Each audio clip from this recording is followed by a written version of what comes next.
प्रत्येक माह के कृष्ण पक्ष की चतुर्थी को संकष्टी और शुक्ल पक्ष की चतुर्थी को विनायक चतुर्थी कहते हैं। भाद्रपद की शुक्ल चतुर्थी तिथि के दिन भगवान गणेश का जन्म हुआ था। इस दिन से 10 दिवसीय गणपति उत्सव प्रारंभ होता है। ओम नमः शिवाय। जय श्री कृष्णा। आप सभी का सनातन धर्मसार चैनल पर बहुत बहुत स्वागत है। मित्रों, इस बार गणेश उत्सव कब से प्रारंभ होगा, 6 या 7 सितंबर, इसको लेकर असमंजस की स्थिति बनी हुई है।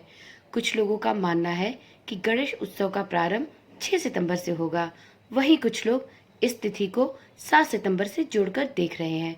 तो चलिए आज की वीडियो में इस असमंजस की स्थिति को समाप्त करते हुए जानते हैं कि गणेश चतुर्थी की तिथि कौन सी होने वाली है और साथ में इस दिन पूजा का शुभ मुहूर्त कब होगा, गणपति की स्थापना कब कर सकते हैं, गणपति स्थापना के महत्व और अनुष्ठान की विधि। मित्रों, इस वर्ष चतुर्थी तिथि प्रारंभ होगी 6 सितंबर को दोपहर के 3:01 से और चतुर्थी तिथि का समापन होगा 7 सितंबर 2024 को शाम के 5:37 पर। तो गणेश उत्सव का पर्व 7 सितंबर को मनाया जाएगा। इस पर्व में मध्याह्न के समय मध्याह्न व्यापिनी चतुर्थी ली जाती है, क्योंकि गणेश जी का जन्म मध्याह्न काल में हुआ था। तो बताए गए मुहूर्त के अनुसार इस वर्ष 6 नहीं 7 सितंबर 2024 को मध्याह्न काल का समय मिलेगा। दिन के दूसरे पहर को मध्याह्न काल कहते हैं। चूंकि गणेश भगवान का जन्म मध्याह्न काल में हुआ था, तो इसलिए 7 सितंबर को यह तिथि मिल रही है। तो 7 सितंबर को ही गणेश चतुर्थी का पावन पर्व प्रारंभ होगा। मध्याह्न काल सुबह 9 बजे से दोपहर के 12 बजे के बीच रहता है। इसके बाद अपराह्न का समय लग जाता है। गणेश जी का जन्म भाद्रपद शुक्ल पक्ष चतुर्थी को मध्याह्न काल में सोमवार स्वाति नक्षत्र एवं सिंह लग्न में हुआ था। यदि कोई तिथि 3 प्रहर के बाद प्रारंभ हो तो फिर अगले दिन की तिथि को यानी उदया तिथि के अनुसार कोई भी पर्व मनाया जाता है।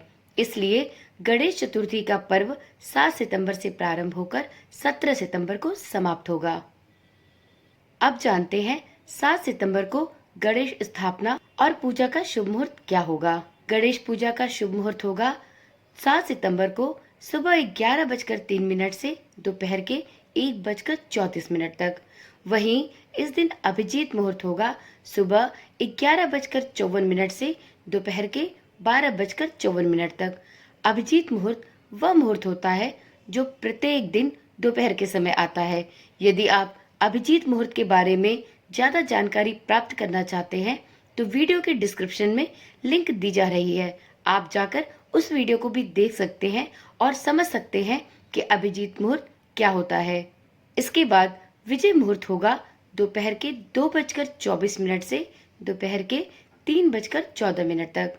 वहीं इस दिन सर्वार्थ सिद्धि योग होगा दोपहर के 12:34 से लेकर अगले दिन सुबह 6:03 तक। इस दिन रवि योग होगा सुबह के 6:02 से दोपहर के 12:34 तक। अब वीडियो में जानते हैं कि 10 दिवसीय गणेश उत्सव का क्या महत्व होता है। मित्रों, इस गणेश चतुर्थी को विनायक चतुर्थी, कलंक चतुर्थी और डंडा चौथ भी कहा जाता है। मान्यता है कि इस दिन चंद्रमा का दर्शन नहीं करना चाहिए, वरना व्यक्ति कलंक का भागी होता है। इस दिन व्रत रखकर भगवान गणेश जी की विधि विधान से पूजा अर्चना की जाए तो घर में सुख, शांति और समृद्धि के साथ ही रिद्धि सिद्धि का आगमन भी होता है। जीवन में सभी कुछ शुभ और लाभ होता है, आमोद प्रमोद बना रहता है और भक्त हमेशा संतोषी रहता है। चलिए जानते हैं इस दिन गणेश मूर्ति स्थापना के क्या नियम होते हैं। तो मित्रों, गणेश चतुर्थी की पूजा अर्चना के लिए यदि आप 10 दिन के लिए गणेश भगवान की मूर्ति की स्थापना करते हैं तो इस बात का विशेष ध्यान रखें कि मूर्ति हमेशा मिट्टी की स्थापित करें, जिसकी सूंड दाईं ओर हो। गणेश भगवान की मूर्ति के साथ ही मूषक हो और गणेश भगवान ने जनेऊ धारण किया हो और यह मूर्ति बैठी हुई हो, इस बात का भी विशेष ध्यान रखें। अगला है गणेश भगवान की मूर्ति की स्थापना सदैव शुभ मुहूर्त में ही करें। खासकर मध्याह्न काल में यदि मूर्ति की स्थापना की जाए तो वह अति शुभ होता है। गणेश मूर्ति को घर की उत्तर दिशा या ईशान कोण में ही स्थापित करें। वह जगह शुद्ध और पवित्र होना चाहिए। अगला है गणेश जी की मूर्ति का मुख पश्चिम दिशा की ओर होना चाहिए। पांचवा है लकड़ी के पाट पर लाल या पीला वस्त्र बिछाकर ही गणेश भगवान की मूर्ति की स्थापना करें। छठे नियम के अनुसार एक बार गणेश मूर्ति की स्थापना जहां आपने कर दी वहां से उसे हटाएं या हिलाएं नहीं। 10 दिनों की पूजा के उपरांत ही विसर्जन के समय ही मूर्ति को हिलाएं। सातवें नियम के अनुसार गणपति स्थापना के दौरान आप अपने मन में बुरे भाव, विचार और कोई भी ऐसे बुरे कार्य जो हो उन्हें करने से बचें। आठवें नियम के अनुसार गणेश स्थापना के दौरान घर में किसी भी प्रकार का तामसिक भोजन न बनाएं, स्वास्तिक भोजन ही बनाएं और परिवार के सभी सदस्य इस सात्विक भोजन को ही ग्रहण करें। नौवें नियम के अनुसार यदि आप अपने घर में गणेश जी की स्थापना कर रहे हैं तो विसर्जन तक प्रतिदिन सुबह और शाम को गणेश भगवान की पूजा और आरती अवश्य करें और उनको भोग भी जरूर लगाएं। 10वें और अंतिम नियमानुसार स्थापना के बाद गणेश जी की विधि विधान से पूजा आरती करना चाहिए और जो भी सदस्य उस समय उपस्थित हो उन्हें प्रसाद का वितरण भी अवश्य करें। वीडियो के अंत में जानते हैं एक सबसे महत्वपूर्ण बात कि यदि आप गणेश भगवान की प्रतिमा अपने घर में स्थापित करते हैं तो उनका मुख किस दिशा में होना चाहिए। इस बात का विशेष रूप से ध्यान रखें, वरना आपकी गणेश पूजा व्यर्थ हो जाती है, क्योंकि ऐसी मान्यता है कि जब भी आप किसी भगवान की मूर्ति की स्थापना करें तो उनका मुख सही दिशा में अवश्य होना चाहिए।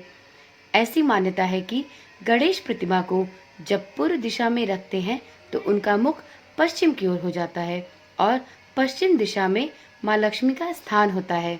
ऐसे में गणेश जी के साथ माँ लक्ष्मी की कृपा भी आपको प्राप्त होती है। तो जब भी आप गणेश भगवान की प्रतिमा की स्थापना करें तो गणेश भगवान का मुख पश्चिम दिशा की ओर होना चाहिए। इससे आपको गणेश चतुर्थी में पूजा के विशेष लाभ प्राप्त होंगे। गणेश चतुर्थी पर अगर आप अपने घर में गणेश जी की प्रतिमा स्थापित करते हैं तो इस बात का भी ध्यान रखें कि गणेश जी को किसी ऊंचे स्थान पर बैठाएं, यानी कि आपके घर में जिस जगह पर गणेश जी की प्रतिमा स्थापित हो वह स्थान जमीन से ऊंचा होना चाहिए। नीचे स्थान पर गणपति की स्थापना कभी ना करें। ज्योतिष शास्त्र में बताया गया है कि हर एक देवी देवता की अपनी दिशा है जहाँ वो विराजित होते हैं। ठीक ऐसे ही उत्तर पूर्वी दिशा में भगवान गणेश का स्थान मौजूद है, यानी कि पूर्व और उत्तर दिशा के बीच में गणेश जी विराजमान है। ऐसे में इस दिशा में गणेश जी की प्रतिमा स्थापित करना अत्यधिक शुभ होता है। उत्तर पूर्व दिशा के मध्य स्थान के अलावा पूर्णतः पूर्व दिशा में भी गणेश जी की प्रतिमा रखी जा सकती है। तो इस गणेश चतुर्थी पर गणेश भगवान की मूर्ति की स्थापना करते समय इन बातों का भी विशेष रूप से ध्यान रखें। चलिए आज की वीडियो में इतनी ही जानकारी, फिर मिलते हैं एक नई वीडियो एक नई जानकारी के साथ। तब तक के लिए ओम नमः शिवाय, जय श्री कृष्णा, राधे राधे।